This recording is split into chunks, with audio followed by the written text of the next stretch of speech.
परम भाव को भाऊंगा, जो करता भव पार। निज स्वभाव ही सारे है, शुभ सुख देवन हार। शिव सुख देवन हार, शिव सुख देवन हार। 24वां तीर्थंकर भगवंत शांतिनाथ प्रभु पाशनाथ भगवान महावीर स्वामी पंच परमेष्टि भगवंत कुंद कुंद स्वामी आदि संपूर्ण पूर्वाचार्य परम दादा गुरु शांति सागर जी महामुनिराज धर्म भूषण जी गुरुदेव और सम्यक्त भूषण जी आचार्य श्री आदि को वंदन नमस्कार करके समय सार का भाव आपके सामने रखता हूँ।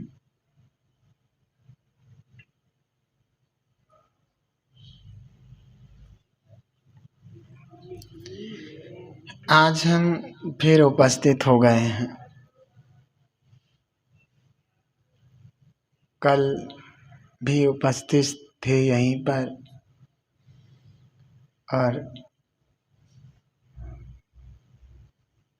समय सार जी महाग्रंथाधिराज के ऊपर विवेचन चल रहा था और हम सब सुन रहे थे, समझ रहे थे अपनी अपनी गलतियां, अपने अपने दोष।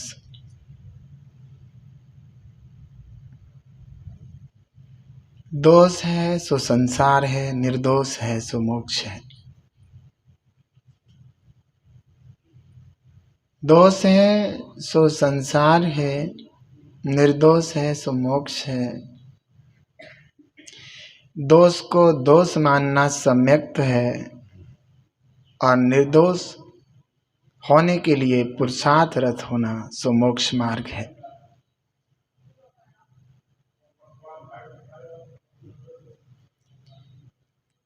भव्य आत्मन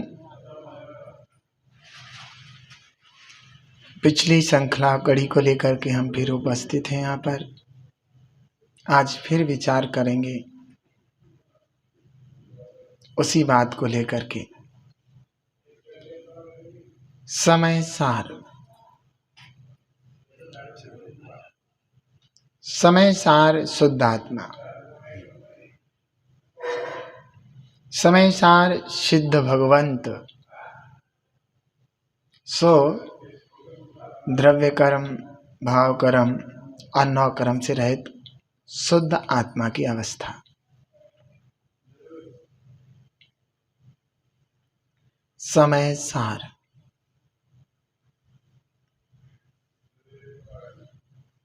सिद्ध भगवान व्यक्ति रूप समय सार हैं, हम शक्ति रूप समय सार हैं। अभी हमारी व्यक्ति रूप संसारी अवस्था है।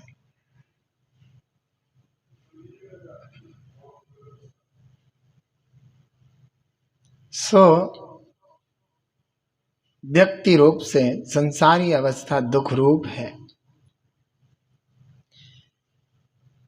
संसार से क्लेशमान होकर के, दुखी होकर के हमने सबने मिलकर के विचार किया है कि कुछ ऐसा किया जाए जो दुख रूप अवस्था अपने जीवन से नष्ट हो जाए, हमारे जीवन से दुख का अस्तित्व ही समाप्त हो जाए। ऐसा भाव, ऐसा परिणाम आया। तलाश की जिन खोजा सो पाइया। तलाश करने पर हमारी तलाश बड़ी मेहनत की तलाश थी, बड़ी सोच समझ की तलाश थी, तो हमारे को इस तलाश में प्राप्त हुए वे महापुरुष जिन्होंने दुखमय संसार रूप अवस्था का सर्वथा नाश कर दिया है। वीतरागी देव और उनका अनुसरण करने वाले वीतरागी दिगंबर मुनिराज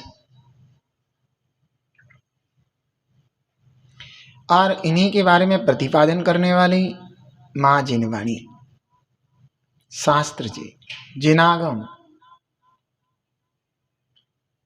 हम बड़े ही भाग्यशाली हैं। भाग्य का उदय तो उसे कहते हैं जो हमारे को हित के मार्ग में ला करके धर दे, जो हमारे को हित के मार्ग में लगा दे। वैसे सारे के सारे साधन, वे सारे के सारे साधन महाभाग्य और पुण्यशाली जीव को ही प्राप्त होते हैं। आज इस सब दुखम पंचम काल में भी हम सच्चे मार्ग का अनुभव कर रहे हैं। यह हमारे महाभाग्य का उदय है। दुर्भाग्य तो ये है कि इतना सब कुछ प्राप्त होने के बाद भी हम कार्यरत नहीं हो पा रहे हैं, ठीक से अपने कदमों को नहीं बढ़ा पा रहे हैं। कारण है पिछली बेहुदा आदतें, पिछले कुसंस्कार। हम जान रहे हैं, समझ रहे हैं, फिर भी नहीं छोड़ रहे हैं। यहाँ पर बड़े अभाग्य की महिमा प्रकट होती है।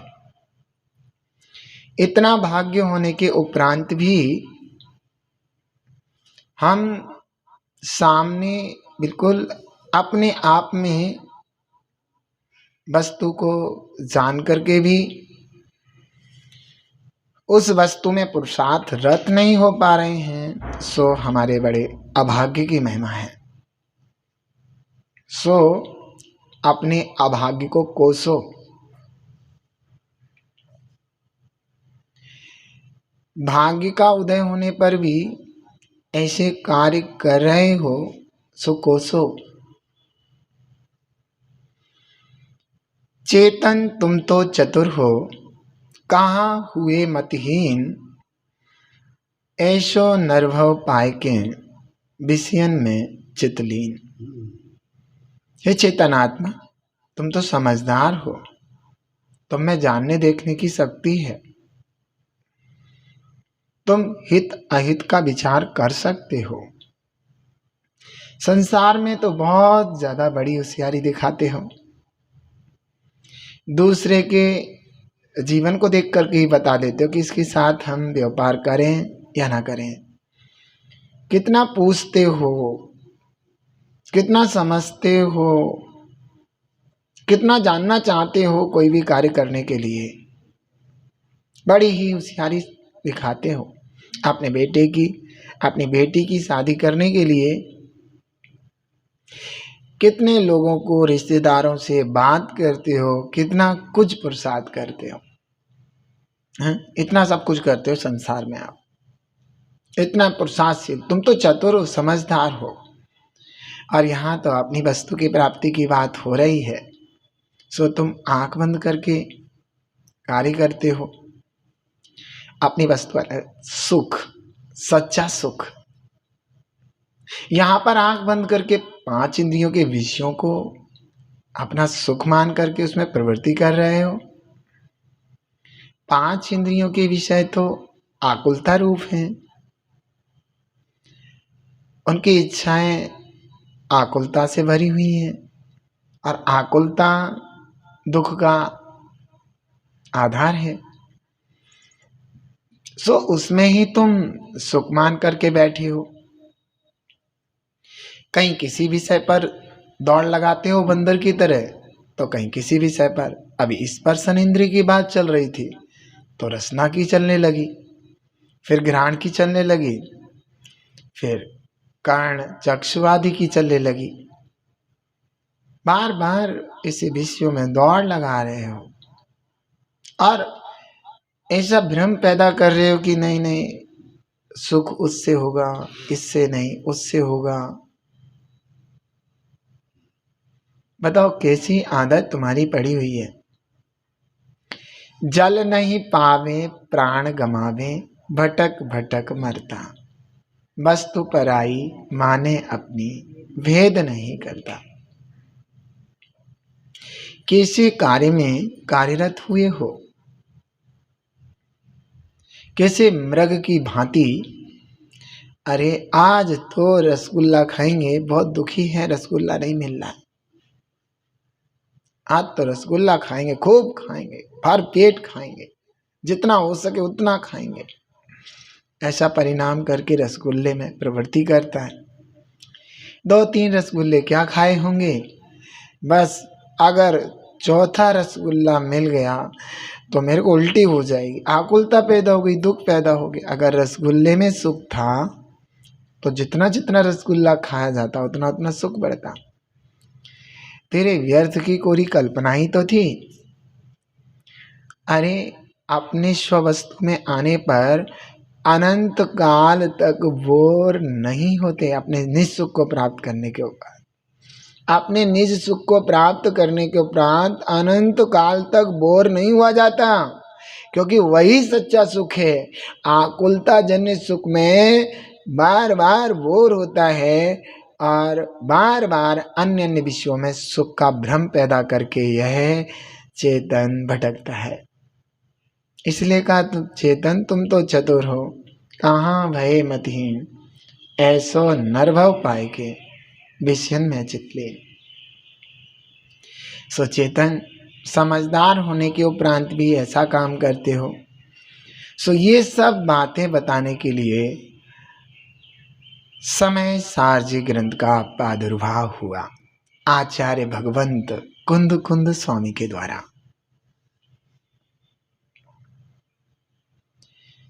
कुंद कुंद स्वामी ने इस ग्रंथ की रचना क्यों की होगी? आचार्य भगवंत थे, उनके संग में अनेकों मुनिराज थे। उन मुनिराज की प्रवृत्ति परिणति ठीक वस्तु की ओर लगे, इसलिए उन्होंने ग्रंथ की रचना की, ग्रंथ का प्रतिपादन किया। और आज अहोभाग्य महाभाग्य एक ग्रंथाधिराज हमारे तक पहुंच गया। इस ग्रंथाधिराज का स्पष्ट भाव बताने के लिए आचार्य भगवंत अमृतचंद्र स्वामी और जयसेन स्वामी इन्होंने पुरुषार्थ किया और जैसा भाव था वो हम लोगों तक पहुंचा दिया। बंधुवर, आज सब हम लोग यहाँ पर विराजमान हैं और ऐसे महाग्रंथ का रसास्वादन करने के लिए उत्सुक हैं। हो सकता है कि यहाँ पर बैठने का मंतव्य आप लोगों का अनेक प्रकार का हो सकता है।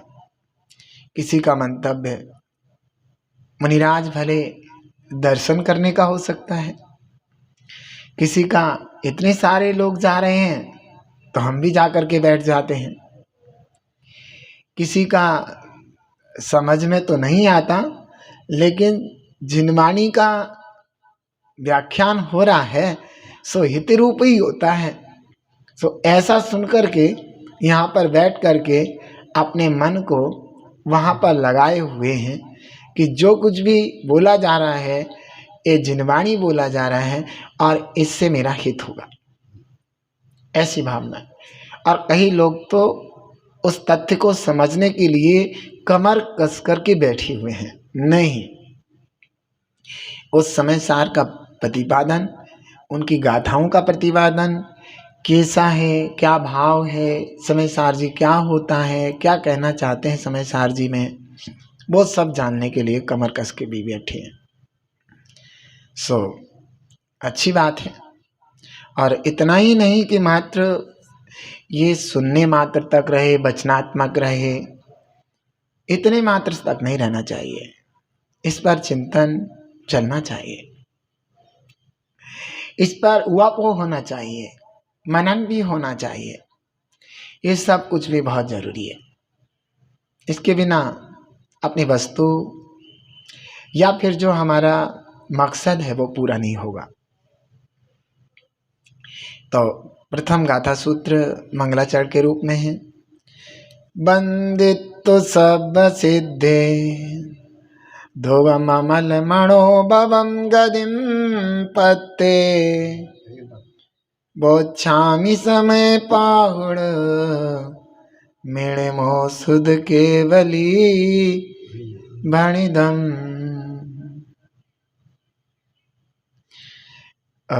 ये प्रथम गाथा सूत्र है, मंगलाचरण के रूप में है। इसमें समय पाहुड़ ग्रंथ, समय माने होता है पदार्थ, और पाहुड़ ग्रंथों को आध्यात्मिक ग्रंथ कहते हैं। आध्यात्मिक ग्रंथ जो कि आत्मा की उन्नति के सूचक ग्रंथ होते हैं। पाहुड़, प्रावृत ऐसे शब्दों से जानने में आते हैं। समय नाम का आध्यात्मिक ग्रंथ। सो यहाँ पर समय सार ऐसा भी प्रतिपादन किया जा सकता है इस ग्रंथ के नाम को लेकर के। सो यहाँ पर उस नाम से, जैसा कि मैंने बताया था, शुद्धात्मा, सिद्ध, द्रव्य कर्म, भाव कर्म, नौ कर्म से रहित अवस्था, समय सार। सो ऐसा भी हम यहाँ पर समझ सकते हैं। इस ग्रंथ की रचना में जो प्रथम मंगलाचरण रूप से प्रथम गाथा सूत्र है, उसमें सिद्धों को नमस्कार किया है। वंदित्व सब सिद्धे, सब सिद्धे बंधुत्व, सभी सिद्धों की वंदना करके।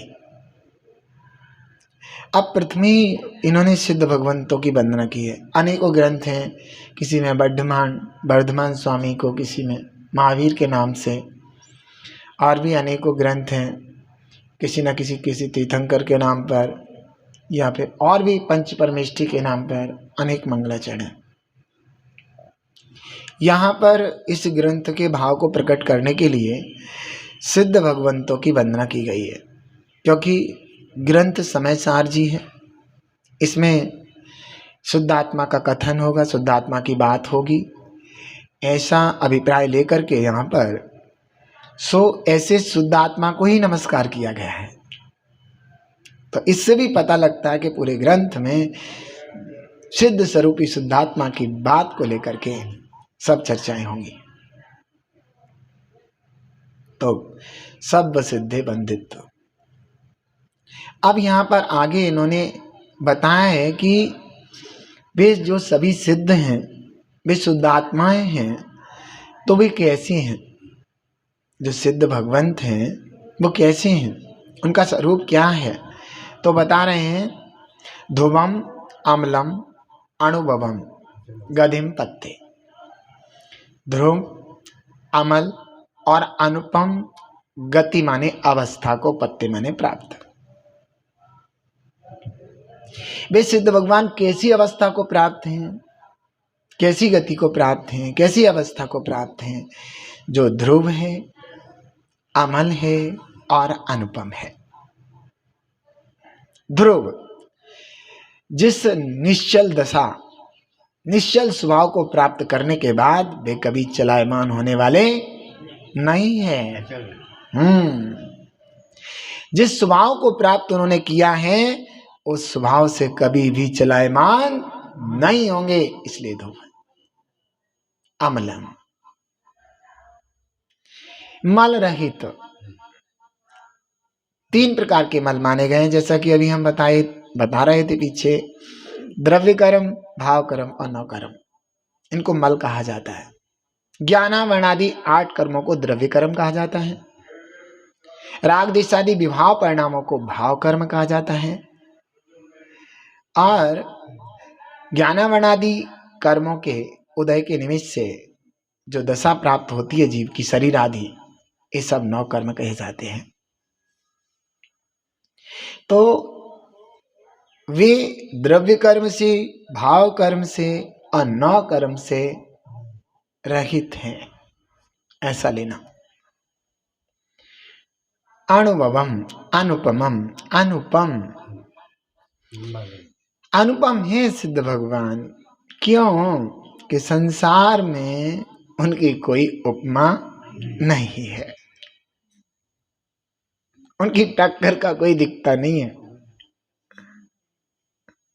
इस संसार में, संसार किसे कहते हैं?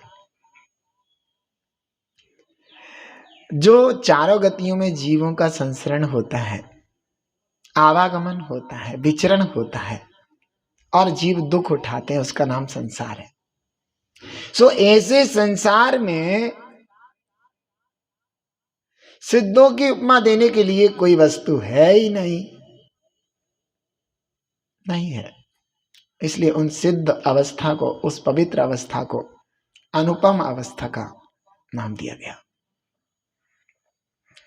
अनुपम अवस्था कही गई, ऐसा समझना चाहिए।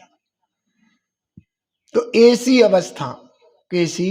ध्रुव, निर्मल और अनुपम अवस्था को प्राप्त ऐसे सिद्ध भगवंतों को नमस्कार करके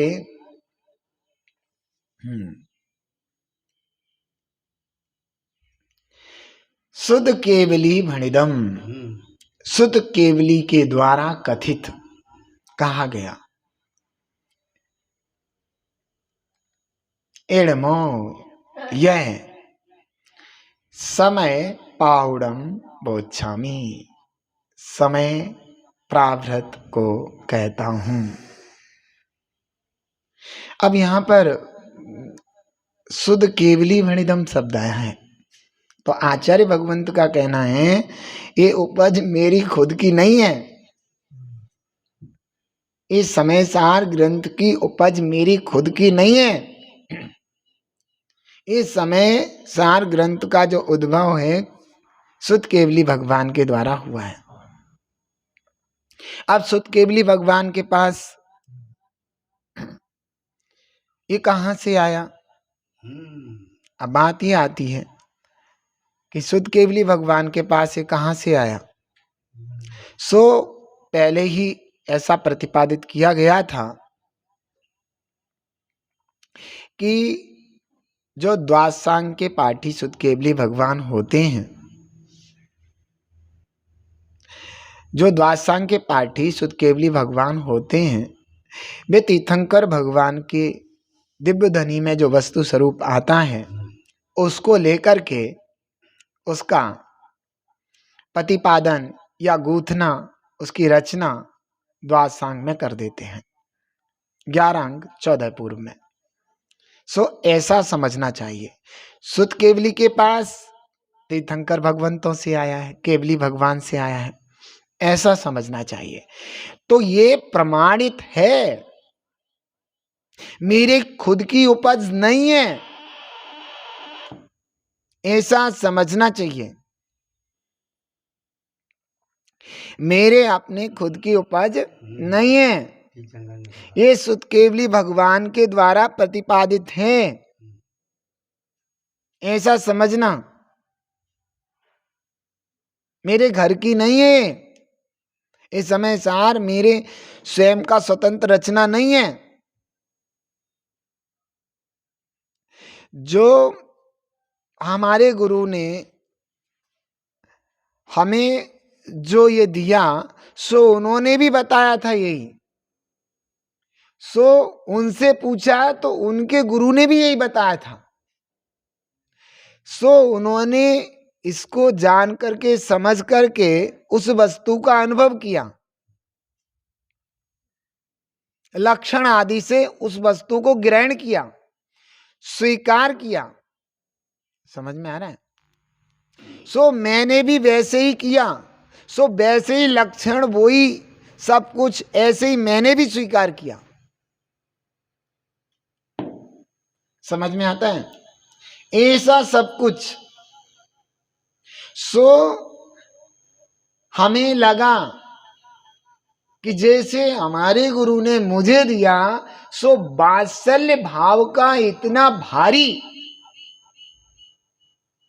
भाव परिणाम मेरे अंदर जागृत हुआ कि ये तो सबको मिलना चाहिए।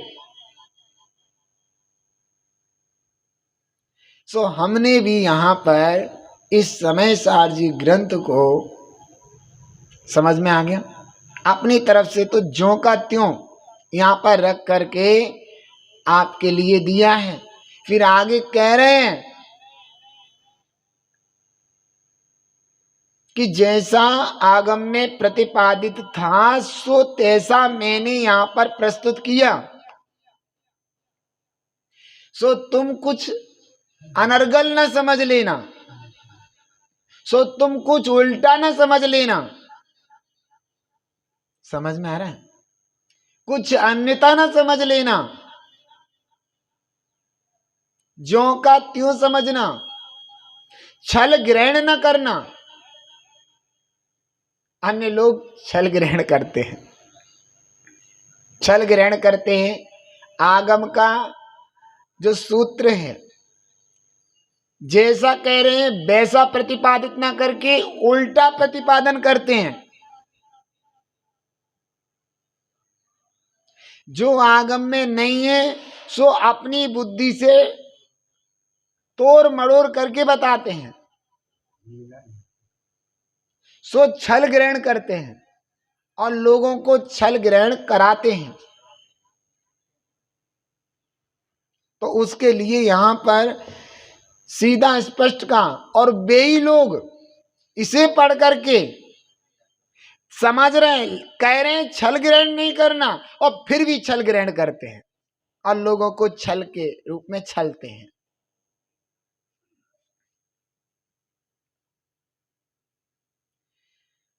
कैसी दशा है संसार की। ओहो,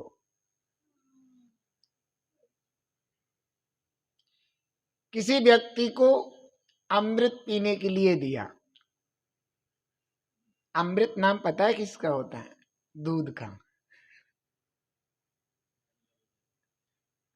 अमृत नाम दूध का, ऐसा समझना। वर्तमान में तो वही अमृत है।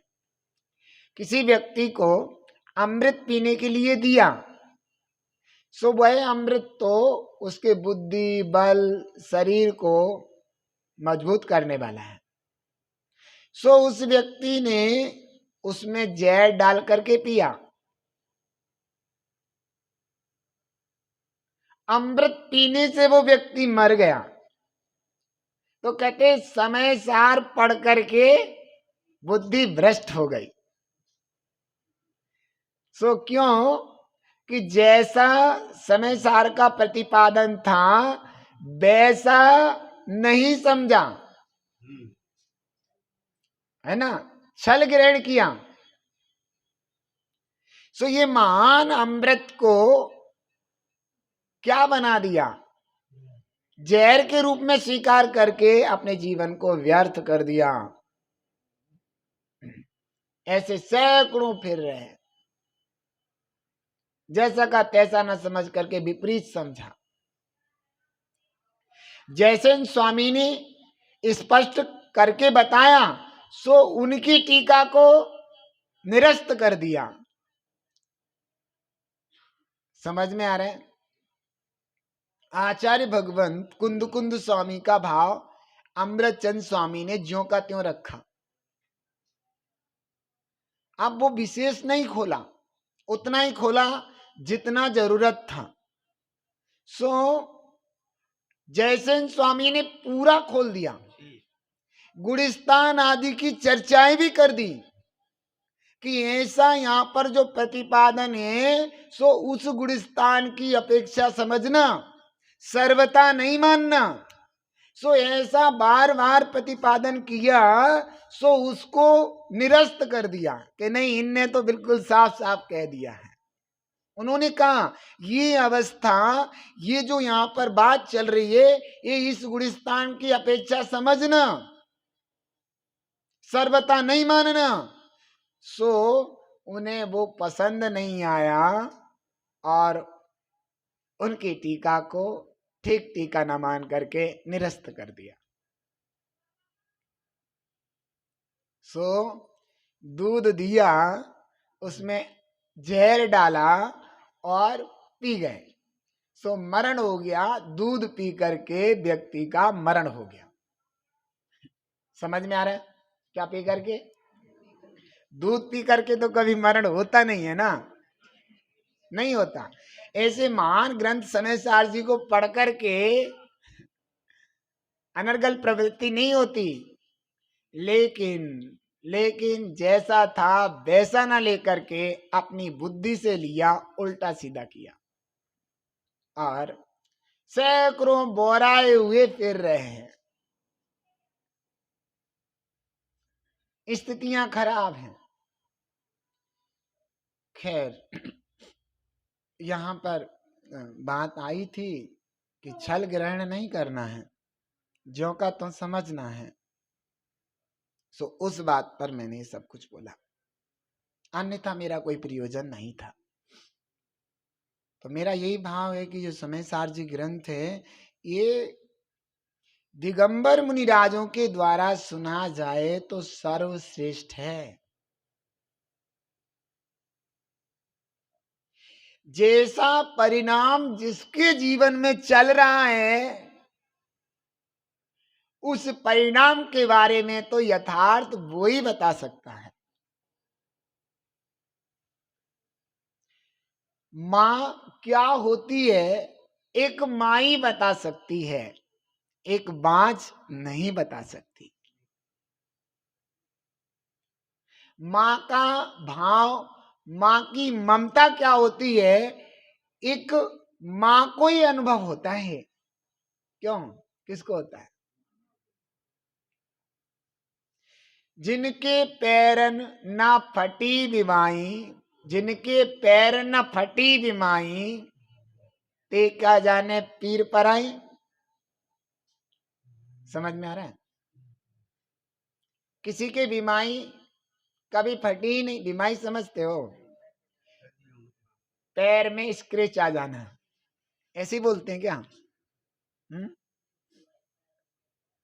पैर फट जाना।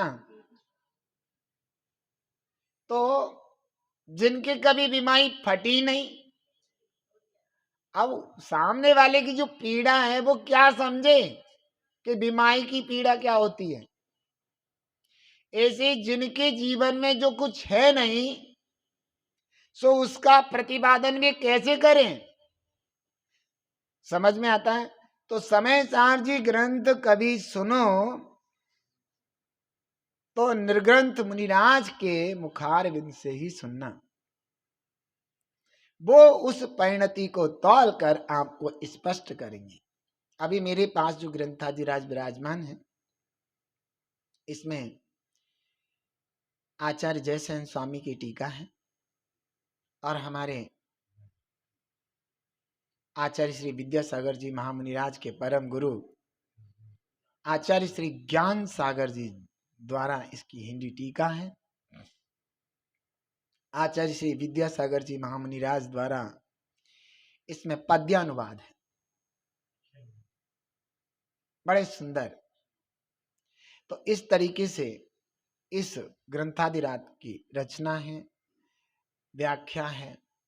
तो हम यहाँ पर हैं, अपन लोग भी रोज यहाँ पर बैठेंगे, इसका आनंद लेंगे, जैसा भी होगा। आज वैसे तो अमृतचंद स्वामी द्वारा तो 415 है और जयसेन स्वामी द्वारा 439 गाथाएं। इसमें आपके मन में ये आई है कि ऐसा क्यों, वो 415 और 439। तो जहां तक मैंने इस पर विचार किया और बुद्धि चलाई, तो इसमें ये था कि इसमें कुछ गाथाएं आचार्य कुंद कुंद स्वामी ने ऐसी दी हैं जो बहुत सरल हैं, जिनका अंतर्भाव अन्य गाथा में आ जाता है।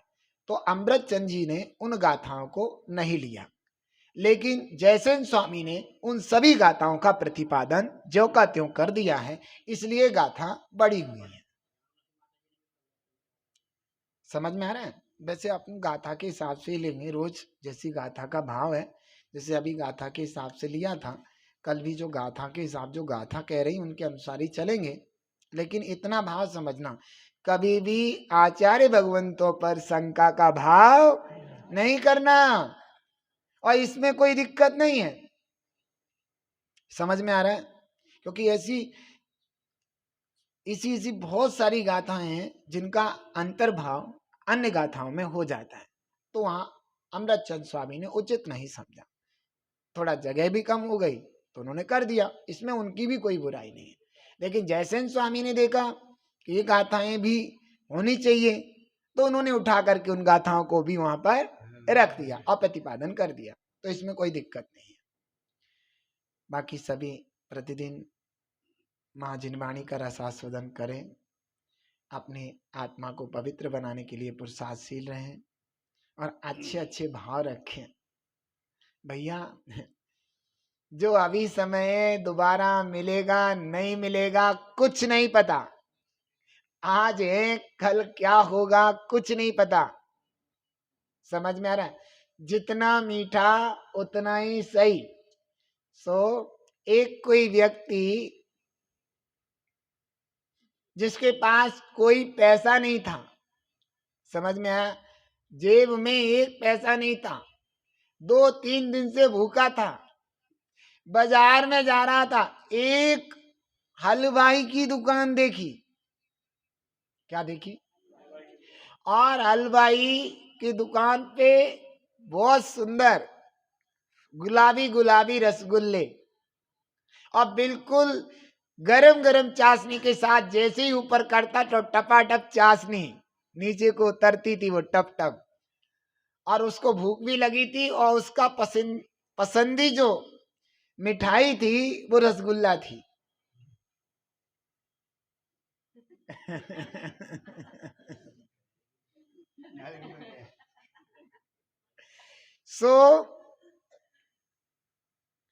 उस रसगुल्ले की खाने की इच्छा वाला उस दुकान पर पहुंचता है, भीड़ लगी थी, तो वह हलवाई ऐसे ऐसे करके रसगुल्ला करके फिर ऐसे मुंह करके एक तरफ तराजू में तौलता था, उतनी देर के लिए उसका मुंह उधर हो जाता था। वो बिल्कुल रसगुल्ले के डोंगे के पास खड़ा हो गया और यही देखा कि जैसे उधर मुंह करेगा और मैं, उसने एक रसगुल्ला ऐसे में उठा लिया और मुंह में रखा और ऐसे करते हुए हलवाई ने देख लिया, रसगुल्ला तो नहीं देखा, ऐसे करते हुए, और एक ओठ के पास चाशनी की बूंद देख ली। तो उस हलवाई ने समझ लिया कि इसने रसगुल्ला को अंदर कर लिया। अब वो चबाए तो बिल्कुल प्रकट हो जाए कि हाँ इसने कर ही लिया। अब उनने मुंह बंद कर रखा है, चबा भी नहीं रहा है, उसे भी शक हो गया कि इसने देख लिया।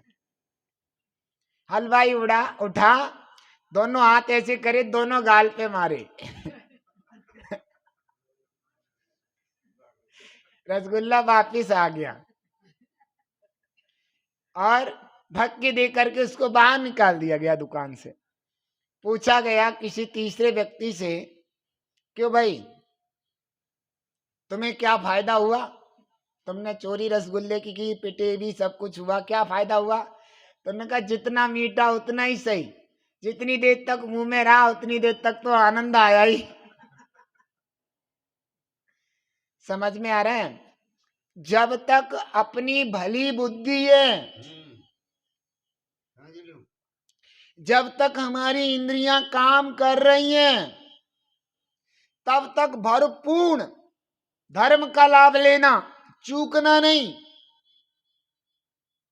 ये मौत पता नहीं कब रसगुल्ला मुंह में से बाहर निकाल दे। समझ में आ रहा है? कब? कली काल कुठार लिए यो खड़ा, जाने काल की चोट जिली न जिली। भजले रसना तू वीर प्रभु, भजले रसना निज आत्म प्रभु, जाने अंत समय में हिली ना हिली।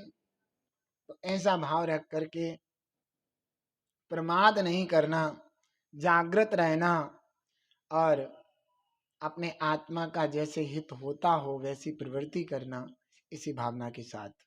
ओम नमः। हे जिन वाणी भारती तो ये जपूं दिन रैन, जो तेरी शरण गए सो पावे सुख चैन। या वाणी के ज्ञान ते सूझे लोकालोक, सो वाणी मस्तक नमो सदा देती हूँ दो। बोलो दास संगवाणी जिनवाणी माता की। नौ बार नमो।